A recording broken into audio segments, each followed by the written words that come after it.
Mersin'e dair yaşanmış tarihi gerçek bir hikaye. 1900'lü yılların başı. Yer Mersin.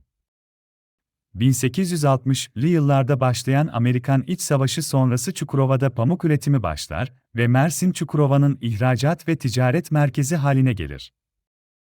Şehirde 12 konsolosluk ile çok sayıda yabancı acenta ve temsilcilikler vardır. Birçok yabancı iş adamı yaşamakta ve ticaret yapmaktadır.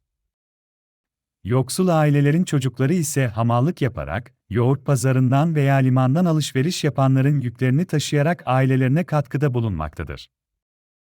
12 yaşındaki Mehmet de bunlardan biridir. Mersin'de yaşayan İngiliz Lord Thompson, bir gün yurt dışından gelen eşyalarını taşıtmak için Mehmet'i çağırır.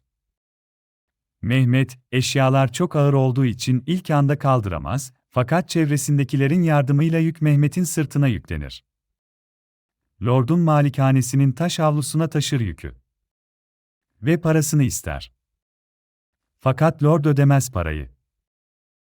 Mehmet ısrar edince elindeki topuzlu bastonla Mehmet'in kafasına vurur ve Mehmet oracıkta ölür. O sırada Mersin'in başında yönetici olarak Mutasarrıf Nazım Paşa bulunmaktadır. Mutasarrıf, vali ile aynı yetkilere sahip idarecidir. Nazım Paşa olayı duyunca derhal Lord'u makamına çağırır. Lord suçunu inkar etmez. Osmanlı kanunlarına göre cezası ölümdür, fakat Lord İngiliz olmasına güvenir ve kapitülasyonlar uyarınca kendisine yargılama yapılamayacağını söylemektedir. Fakat Nazım Paşa Lord'u derhal tutuklatıp, mahkemeye gönderir. Olay İngiliz konsolosluğu aracılığıyla, Mersin açıklarında bekleyen İngiliz savaş gemisine ve İstanbul'a akseder. İngiliz savaş gemisinin komutanı, Lord serbest bırakılmazsa, Mersin'i bombalayacağını söyler. Nazım Paşa bunun üzerine şehirdeki yabancıların Mersin dışına çıkışını yasaklar.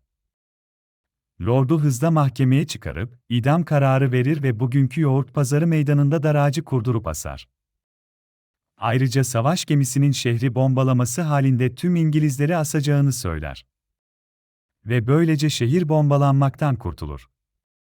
Konu Padişah II. Abdülhamit'e aksettiğinde artık çok geçtir, Lord asılmıştır. Zaten Nazım Paşa, birkaç yıl öncesinde de Avusturya Başkonsolosunu kovmuştur. Yani vukuatlıdır. Abdülhamit'e İngilizler tarafından Nazım Paşa'nın cezalandırılması yönünde büyük baskı vardır.